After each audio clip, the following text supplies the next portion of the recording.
chào bạn. Có một khán giả góp ý mình nói về một chủ đề là truyền thông là quyền lực thứ tư. Thực ra câu này có thể hiểu biết bằng hai cách. Một là truyền thông là quyền lực thứ tư ngoài quyền lực lập pháp, hành chính và tư pháp. Hai là truyền thông là quyền lực thứ tư ngoài quyền lực của quý tộc, bình dân và giáo hội. Nhưng dù sao, hai cách hiểu biết này đều có nhấn mạnh một điều là truyền thông có năng lực hướng dẫn dư luận, cho nên có thể ảnh hưởng chính trị, trong đó có thể mang lại cả lợi ích và tổn hại. Lợi ích của truyền thông là truyền thông có thể giám sát chính phủ, phơi bày hành vi xấu xí của chính phủ, làm chính phủ không dám hư hỏng. Tổn hại của truyền thông là truyền thông có thể nói dối, làm người ta bị giáp mũi hay lạc hứng, hay là người ta tận dụng truyền thông công kích nhau, làm xã hội phân cực. Và trong tình huống của bây giờ, chúng ta có thể nhìn thấy rằng tổn hại của truyền thông là hiển nhiên hơn lợi ích của nó, tại vì mạng xã hội thực sự tạo điều kiện cho nhiều tin giả fake news lây truyền và ý kiến xã hội càng ngày càng phân cực. Và bây giờ nước Mỹ đang tìm cách chế ngự quái vật mạng xã hội. Mình thẳng thắn báo cho các bạn, vì nói về chủ đề của truyền thông, mình thực sự có trải nghiệm nhiều lần thất bại trong việc viết bài, tại vì mình không thể tìm được kết luận. Khi bắt đầu mình nghĩ rằng bây giờ sở dĩ mạng xã hội có tạo nên khủng hoảng truyền thông, đó là vì mạng xã hội là một công cụ truyền thông vừa mới ra mắt. Trước khi mạng xã hội, mỗi khi có công cụ truyền thông mới vừa mới ra mắt, cũng có tạo nên khủng hoảng truyền thông. Ví dụ máy TV và máy ảnh có thể trình bày hình ảnh xúc động tình cảm nhiều hơn. Khi báo chí xuất hiện vào thế kỷ 17, cũng được nhiều người tận dụng để thâu tóm dư luận đại chúng. Nhưng mà bây giờ chúng ta sẽ không thấy báo chí, máy TV và máy ảnh rất nguy hiểm. Cho nên mình nghĩ rằng có lẽ chỉ cần trải qua một đoạn thời gian, cuối cùng nhân loại cũng sẽ tìm được cách để kiểm soát những tổn hại của công cụ mới. Ví dụ vào ngày xưa người ta rất sợ virus máy tính, nhưng bây giờ đã không sợ lắm. Nhưng mà sau đó mình phát hiện mình sai rồi. Từ khi báo chí xuất hiện đến khi mạng xã hội ra mắt, lịch sử truyền thông đại chúng đã trải qua 500 năm rồi. Nhưng thực ra, nhân loại không có phát triển ra phương tiện mà có thể càng ngày càng khéo léo để kiểm soát tổn hại của truyền thông. Nói chuyện hơn, nhân loại chỉ có thể làm quen với tổn hại của truyền thông, không dễ bị ảnh hưởng thôi. Vì trình bày sự phát hiện này, trong video hôm nay, mình phải nói cùng với sự phát triển trí thức luận. Tất nhiên, mình sẽ từng là giới thiệu một cái giản dị. Mục đích chỉ là vì chỉ ra một điều là bây giờ nhân loại ta phải làm quen với một tư duy là thế giới có nhiều hiện tượng. Tư duy của chúng ta phải theo kịp với tốc độ ra mắt của công cụ truyền thông. Đầu tiên, chúng ta phải làm rõ một điều là bản chất của tổn hại truyền thông là gì. Có lẽ đối với nhiều người sẽ ngay lập tức nghĩ rằng chắc chắn là vì truyền thông có thể làm dư luận bối rối. Ok, thì chúng ta phải đi xem xét sự bối rối dư luận đầu tiên của nhân loại, đó là cổ Hy Lạp. Văn minh cổ Hy Lạp thi hành chính trị dân chủ đầu tiên của nhân loại. Đối với họ, dư luận đại chúng tự nhiên là một vấn đề rất quan trọng. Họ có ý thức rằng để tạo nên dư luận đại chúng tốt lành thì người dân phải có tự do ngôn luận. Trong đó, mỗi công dân đều nên có thể phát biểu ý kiến một cách bình đẳng. Đó gọi là isegoria. Ngoài ra, mỗi người đều nên có thể phát biểu bất cứ ý kiến gì. Đó gọi là prahysia. Đáng tiếc là cuối cùng chính trị dân chủ của cổ Hy Lạp thất bại. Và theo Plato, đó là vì Sophist làm dư luận bối rối. Sophist vốn có nghĩa là những người có kiến thức, có thể mưu sinh bằng cách dạy họ mấy môn kiến thức cho người ta. Nhưng mà sau đó có một từ ngữ gọi là Sophism, đó có nghĩa là chủ nghĩa ngụy biện. Trong hiện đại, Sophist cũng có nghĩa là nhà ngụy biện. Theo Plato, sở dĩ Sophist từ thầy giáo biến thành nhà ngụy biện là vì họ bị hư hỏng khi sử dụng tu từ họ rhetoric. Mình thấy có lẽ tu từ học không phải là một phiên dịch tốt cho rhetoric. Tại vì nhắc đến tu từ học chỉ sẽ làm người ta liên tưởng đến học vấn về sử dụng từ ngữ. Nhưng ý nghĩa nguyên thủy của rhetoric là học vấn về nói chuyện trước quần chúng. Đó là những mệnh năng lực thuyết phục người ta. Nếu bạn có đọc sách rhetoric của Aristotle thì sẽ phát hiện có nhiều nội dung là liên quan đến nên làm thế nào để tận dụng tình cảm và tính tình của người ta để nâng cao sức thuyết phục ngôn luận của chính mình. Cho nên rhetoric không hẳn là học vấn về trình bày vấn đề và biện luận, cũng bao gồm kỹ năng quan sát phản ứng và tính tình của người ta và kích thích tình cảm của người ta. Có một điều đáng suy ngẫm là Plato có đặc biệt phân biệt Sophist với philosopher, tức là nhà triết học. Plato đặc biệt chỉ ra rằng nhà triết học là những người hiểu biết nguyên lý ở đằng sau và có thể chỉ ra sự thật sau hiện tượng cho người ta coi, giống như một người có thể chỉ ra sự vật chân chính sau bóng tối. còn sophist chỉ là sử dụng rhetoric thuyết phục người ta, nhưng không có chỉ ra sự thật cho người ta. Họ chỉ quan tâm có thể tu tập nhiều ngày và ảnh hưởng chính trị hay không. Ở đây chúng ta có thể phát hiện bản chất tổng hại của rhetoric cùng với truyền thông. Cả hai đều là công cụ mang mục đích tuyên truyền và thuyết phục người ta, và sở dĩ rhetoric uy hiếp là vì sophist chỉ muốn thuyết phục người ta nhưng không quan tâm sự thật. Mấy bạn chú ý, hành động thuyết phục người ta chính là muốn trình bày một hiện thực cho người ta và làm người ta tin vào đó. Nếu người thuyết phục không phục check với nội dung mà mình trình bày thì có khả năng là không chỉ là trình bày một hiện thực dân tộc, thậm chí là một hiện thực giả tạo cho người ta. Đó chính là tội lỗi của sophist, cũng là tội lỗi của truyền thông. Có một điều chớ chiêu là Plato có đặc biệt viết ra một kịch bản nói về thầy giáo của ông ấy, tức là Socrates, bị tố cáo rằng ông ấy là sophist và truyền đạt tư tưởng sai lệch cho thế hệ trẻ, làm họ thiếu tôn trọng xã hội của họ. Thật ra cái mà Socrates muốn làm là giáo dục thế hệ trẻ sử dụng lý trí của mình để nhìn vào sự thật, không nên bị hạn chế bởi tư tưởng truyền thống. Plato chính là muốn chỉ ra rằng Socrates giáo dục người ta sử dụng lý trí để xem xét hiện thực, kết quả là bị người ta tố cáo có ngụy biện, và những sophist ngụy biện thì có thể diễn đạt hiện thực dân tộc bằng miệng mà không bị chịu trách nhiệm. Sau đó có nhiều sophist xuất hiện, có nhiều hiện thực dân tộc lây chuyển trong dư luận, không biết cái nào là đúng, cái nào là sai. Chính trị dân chủ của cổ Hy Lạp càng ngày càng hỗn loạn. Sau đó, người dân hy vọng có một nhà vua chuyên chế xuất hiện để kết thúc sự hỗn loạn. Kết cục cũng là như vậy. Đế quốc La Mã xuất hiện, sau đó tất cả mọi người tin vào Kitô giáo. Từ khi đó, mỗi người đều chỉ tiếp nhận một hiện thực. Đó là hiện thực mà thần đế đưa ra, và từ ghi chép trong Kinh Thánh, tất cả hiện thực khác mà người ta nói nếu không phù hợp với Kinh Thánh đều là hiện thực giả tạo và mê tín dị đoan. Cuối cùng, tất cả nhận thức hiện thực của mỗi người đều phải bị thống nhất theo giáo lý Kitô giáo, phải chờ 1000 năm nữa, vì kỹ thuật máy in xuất hiện, nhận thức hiện thực trong tổ óc của người ta mới bị thực thể. Vào năm 1440, Gutenberg phát minh ra máy in, đó tạo điều kiện cho công nghiệp in ấn xuất hiện. Người ta sử dụng máy in ấn nhiều kinh thánh được phiên dịch thành nhiều phiên bản phân ngôn. Vì vậy, không phải chỉ có những thầy tu thông thạo tiếng Latin có thể đọc kinh thánh rồi. Có nhiều người tuy không thông thạo tiếng Latin nhưng có biết chữ của tiếng mẹ đẻ của mình cũng có thể đọc kinh thánh rồi. Những người đọc phiên bản phân ngôn của kinh thánh thông qua tiếng mẹ đẻ của họ, ít hay nhiều, họ sẽ nhìn thấy một thực tế khác biệt với trong phiên bản tiếng Latin. Nhưng họ tin rằng thực tế mà họ tự nhìn thấy là chân thực hơn. Trong sự truyền đạo của thầy tu Công giáo thì có nghĩa là họ có nhận thức một hiện thực mới. Vì vậy, sự thống nhất của nhận thức hiện thực trong Công giáo bị phá vỡ, đó tạo cơ hội cho cuộc cải cách đạo tinh điển xuất hiện. Sau đó, người ta cũng không chỉ sử dụng máy in để in ấn cuốn sách, cũng có in ấn pamphlet. Có lẽ trong tiếng Việt, pamphlet có thể được phiên dịch thành sách nhỏ, nhưng mà nhắc đến sách nhỏ, mình tin rằng đa số người sẽ liên tưởng đến hình dạng như vậy, thì đó không phải là pamphlet, cho nên xin để mình trực tiếp sử dụng từ ngữ pamphlet. Pamphlet là một tờ giấy có thể được cấp lại thành nhiều trang. Trong cuộc đấu tranh giữa giáo hội Công giáo và giáo hội đạo Tinh Lành, người ta bắt đầu sử dụng pamphlet để tuyên truyền quan điểm và công kích với nhau. Vì pamphlet chỉ có một tờ giấy, cho nên dễ in ấn và lưu thông, cho nên có thể nói rằng pamphlet là truyền thông đại chúng đầu tiên của nhân loại.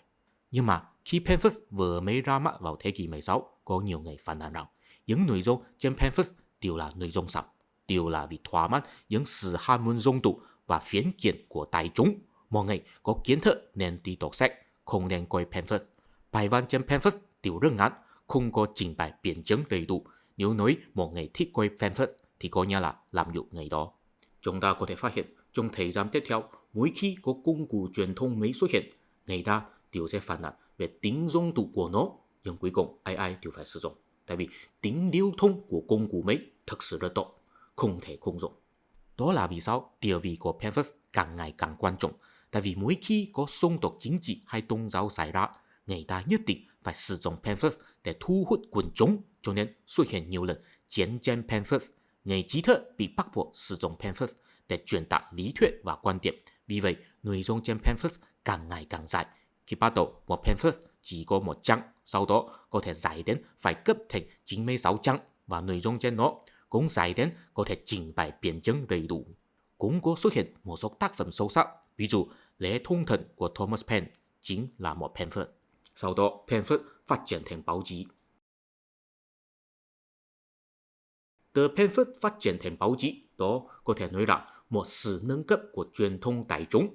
Tại vì tác giả của pamphlet chỉ có một người, và nội dung cũng chỉ là ý kiến cá nhân của tác giả thôi.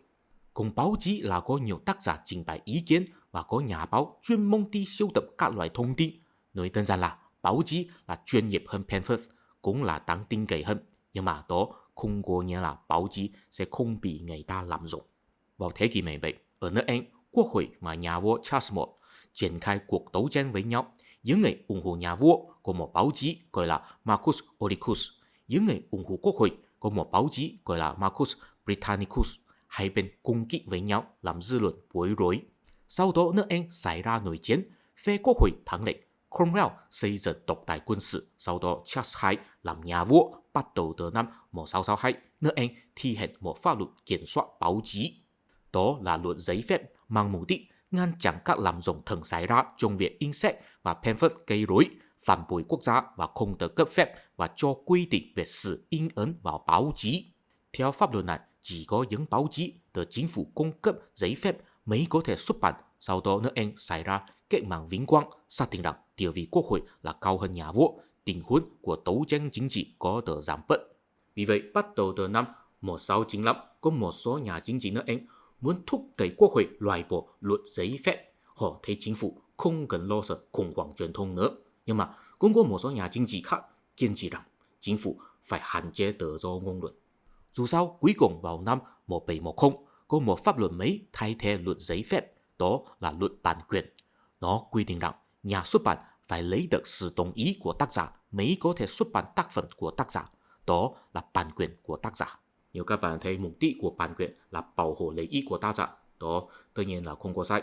Nhưng mà khi những nhà chính trị nước Anh đưa ra pháp luật bản quyền, mục đích chủ yếu thực ra là hạn chế thế lực của nhà xuất bản.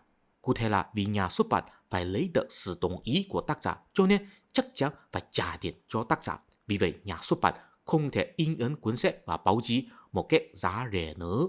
Vào ngày xưa, sở dĩ pamphlet và báo chí có thể bị người ta lạm dụng chính là chi phí in ấn pamphlet và báo chí rất rẻ. Cho nên, chính phủ nước Anh là sử dụng bản quyền để nâng cao chi phí in ấn của nhà xuất bản, làm họ không dám xuất bản một cách tùy tiện, làm họ phải lo ngại chi phí xuất bản hạn chế thế lực của họ.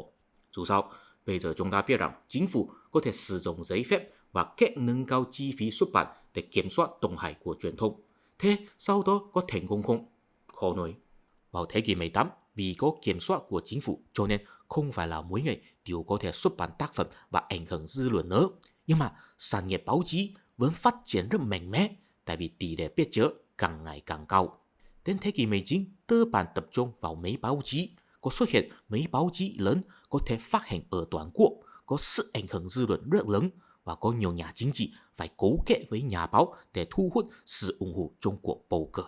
Cuối cùng, báo chí cũng biến thành một công cụ đưa ra hiện thực dân tộc để thuyết phục người ta.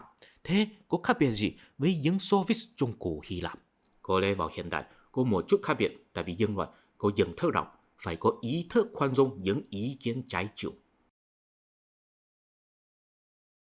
Vào năm 1692, nhà triết học nước Anh John Locke viết ra một bài văn gọi là một lá thư liên quan đến sự khoan dung. Ông ấy nói rằng điều mà một người tin vào trong tổ óc nó sẽ không bị thay đổi vì cưỡng chế vật lý. Cho nên dù là giáo hội và chính phủ đều không có năng lực thay đổi được tiếng ngưỡng và ý kiến của người dân bằng cách bạo lực.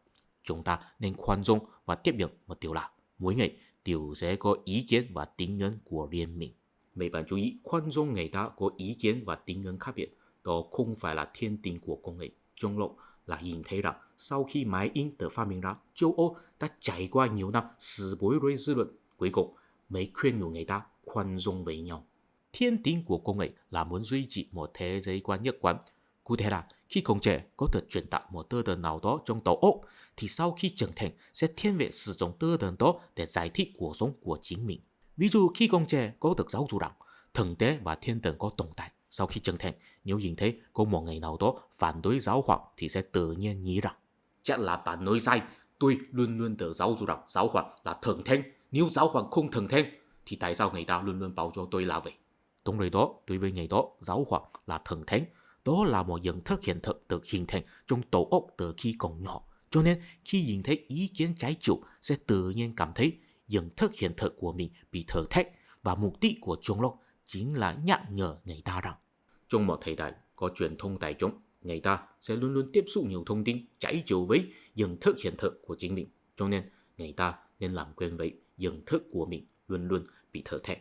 John Locke cũng có viết ra một bài văn có tên là một tiểu luận liên quan đến sự hiểu biết của công nghệ.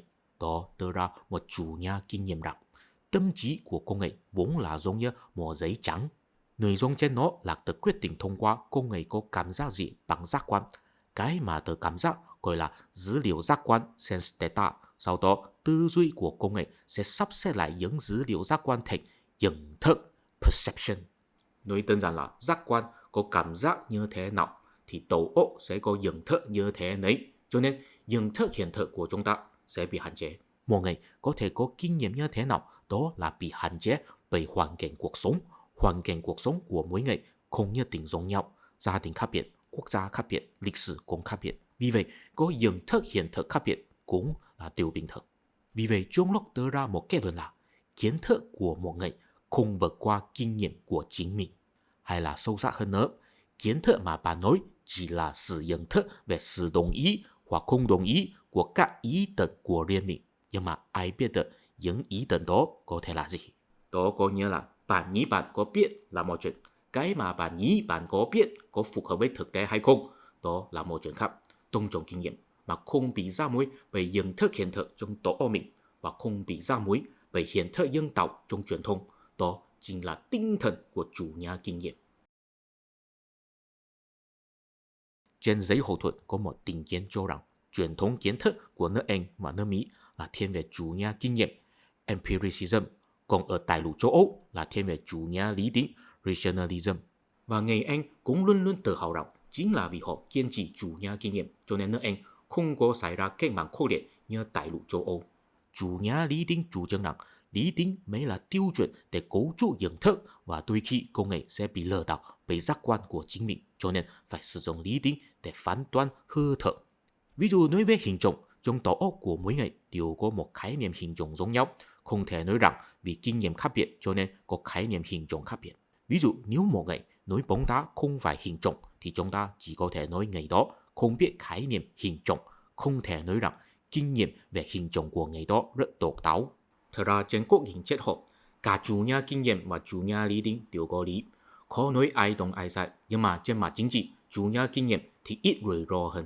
Tại vì chủ nhà kinh nghiệm có thể chấp nhận rằng kinh nghiệm của con người có hạn, cho nên nhận thức của con người cũng có hạn. Vì vậy, trên mặt chính trị thì sẽ thiên về chủ nhà bảo thủ, rất cẩn thận với những thứ mà chưa được trải nghiệm, không dám có cải cách lớn hay cách mạng. Còn chủ nhà lý tính thì có tự tin với lý tính, cho nên nếu lý tính đã suy nghĩ đầy đủ về một kế hoạch nào đó rồi, thì ngay cả thiếu dữ liệu kinh nghiệm cũng có thể không ngại đi thực hiện. Đáng tiếc là lịch sử kế mã pháp đã báo cho chúng ta rồi, hiện thực rất thảm khốc, kế hoạch luôn luôn bị thực tế cản trở. Nói đơn giản là trên mặt chính trị, chủ nhà kinh nghiệm là vững chắc hơn, tại vì có cẩn thận với một điều, nhận thức hiện thực của chúng ta có lẽ sẽ không phù hợp với thực tế. Đặc biệt là nhân loại càng ngày càng khéo léo sử dụng nhiều công cụ để đưa ra hiện thực dân tộc tinh tế hơn. Vào năm 1844, tín hiệu vô tuyến ra mắt, người ta không cần truyền đạt thông tin bằng cách gửi lá thư nữa, có thể trực tiếp phát tín hiệu mà kể khoảng cách vật lý. Miễn là có thiết lập trạm tiền báo thì có thể liên kết với toàn thế giới. Báo chí có thể cung cấp tin tức cập nhật và từ chỗ xa xưa. Vì vậy, hiện thực được trình bày trên báo chí thì chúng tăng tin cậy hơn nữa. Tại vì khi người ta coi báo chí sẽ nghĩ rằng hóa ra đó chính là thế giới. Trước khi có tín hiệu vô tuyến, người ta chỉ có thể nhìn thấy tin tức về quốc gia hay địa phương của mình trên báo chí. Bây giờ người ta có thể coi được toàn thế giới trên báo chí rồi. Vì vậy, cũng sẽ làm báo chí có một năng lực không thua với kinh thánh. Đó chính là xây dựng thế giới quan của độc giả, tạo điều kiện cho chủ nhà dân tộc hay bất cứ vận động ý thức hệ chính trị xuất hiện. Các bạn có biết sách những cộng đồng tầng tầng của tác giả Benedict Anderson không? Trong đó có một khái niệm là dân tộc là một cộng đồng tầng tầng, và sở dĩ người ta có thể tầng tầng là vì báo chí có thể cung cấp tin tức cập nhật cho mỗi ngày khi mỗi ngày tổng thể cùng nhau theo dõi một câu chuyện, những tin tức và bình luận trên báo chí của mỗi ngày có thể đưa ra một hiện thực nhân tạo cho độc giả, khiến họ nghĩ rằng đó đại diện một thế giới chân chính ở bên ngoài. Và nếu họ không tiếp nhận thế giới trên báo chí này, thì họ sẽ đi đâu tìm thế giới khác. Nếu họ không theo dõi và không hiểu biết tin tức trên báo chí, thì sẽ bằng với bị thế giới bỏ rơi. Chỉ có báo chí có thể báo cho họ thế giới đang xảy ra cái gì và đi hướng nào. Vì vậy, có thể cấu trúc thế giới quan của họ. Đó chính là vì sao dựa vào báo chí, quốc gia có thể động viên người dân có thể tạo áp lực tập thể cho người ta. Và mình cũng giải thích tại sao áp lực tập thể sẽ xuất hiện trong video hồi trước rồi. Và đó có tạo nên bi kịch trong chiến tranh thế giới thứ hai. Sau đó nhân loại cũng có phát minh ra máy ảnh, bộ phim và máy TV, tăng thêm sức thuyết phục của truyền thông có thể trình bày hiện thực nhân tạo giống thực hơn. Nhưng vì sự khốc liệt của chiến tranh, người ta cũng phát triển ra trí thức luận mà có thể tiếp nhận hiện thực đa dạng.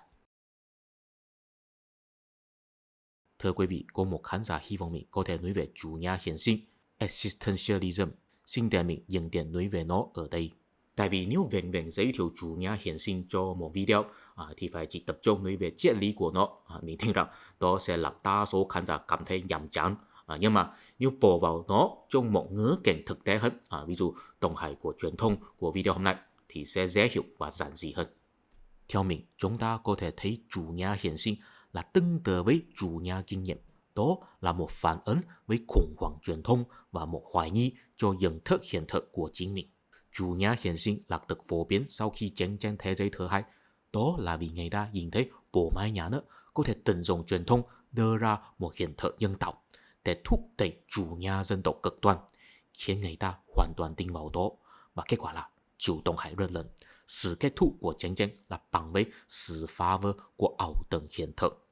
Chủ nghĩa hiện sinh chủ trương rằng nhận thức hiện thực của chúng ta là được quyết định bởi cái mà đang có trong cuộc sống, không có một bản chất mãi mãi cố định bất biến và cũng không có một mục đích nhất định. Tại sao một người nghĩ vậy và muốn vậy đều là được tạo nên bởi những cái mà đang có trong cuộc sống của người đó, không hẳn là yếu tố ngoài đời, cũng bao gồm phiến diện trong nội tâm.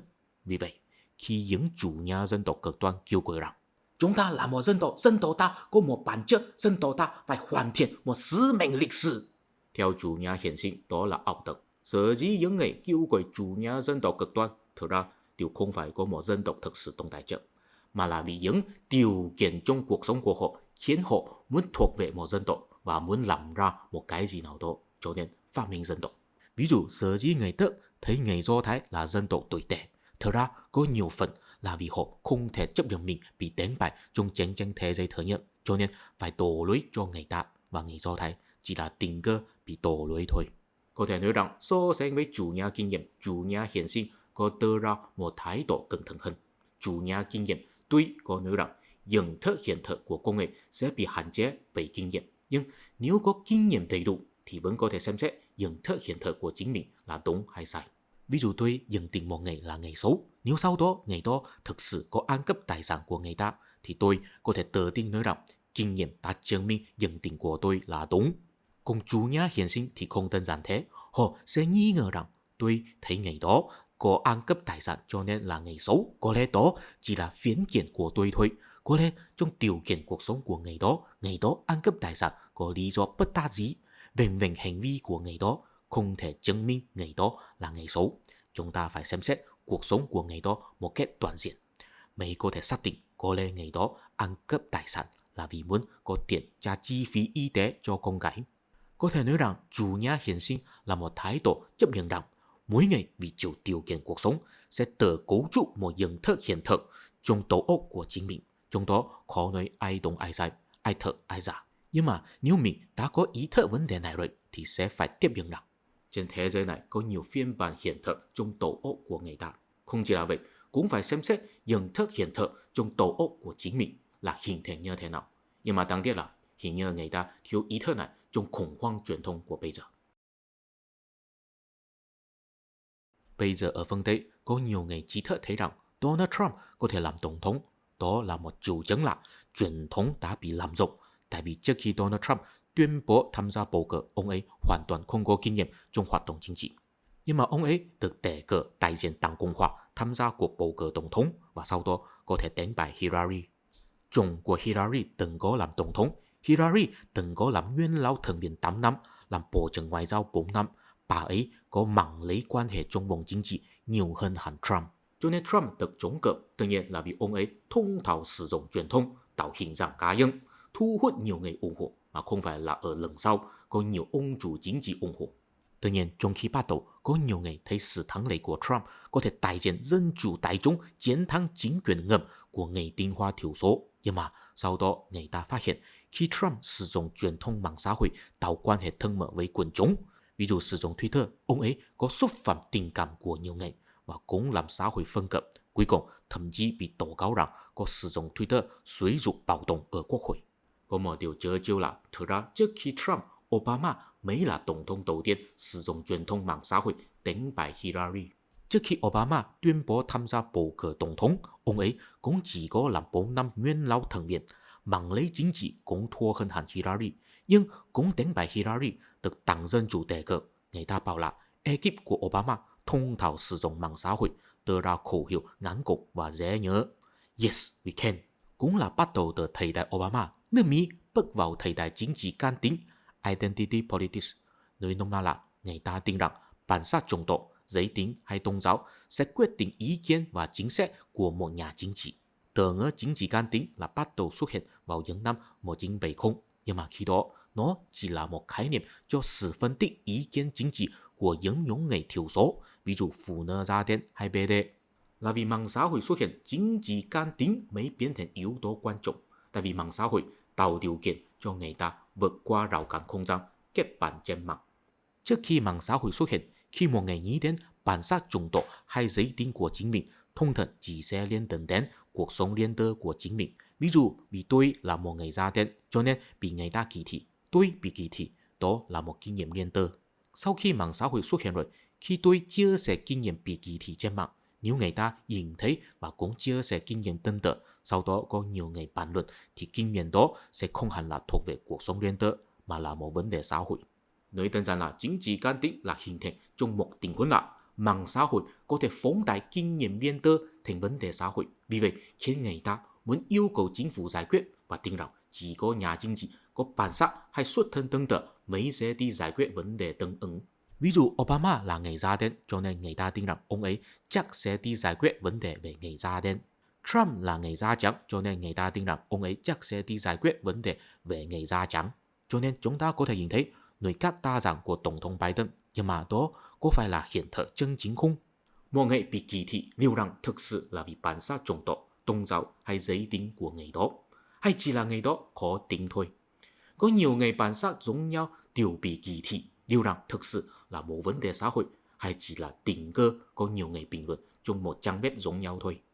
Bây giờ chúng ta có thể nhìn thấy nước Mỹ bắt đầu đưa ra một số chương trình có mấy nhiều nhân vật, có bối cảnh khác biệt để giao lưu. Đó chính là một biện pháp giải quyết thông qua sự trình bày nhận thức hiện thực của mỗi bên và hy vọng có thể thúc đẩy sự thông cảm của mỗi bên. Bây giờ chúng ta không chắc biện pháp này sẽ thành công hay không. Có lẽ đó sẽ phóng đại sự phân cực nhiều hơn. Cuối cùng, người dân hy vọng có thể thống nhất các nhận thức hiện thực vào một ý thức hẹp, giống như Kitô giáo thống nhất tư tưởng vào 2.000 năm trước.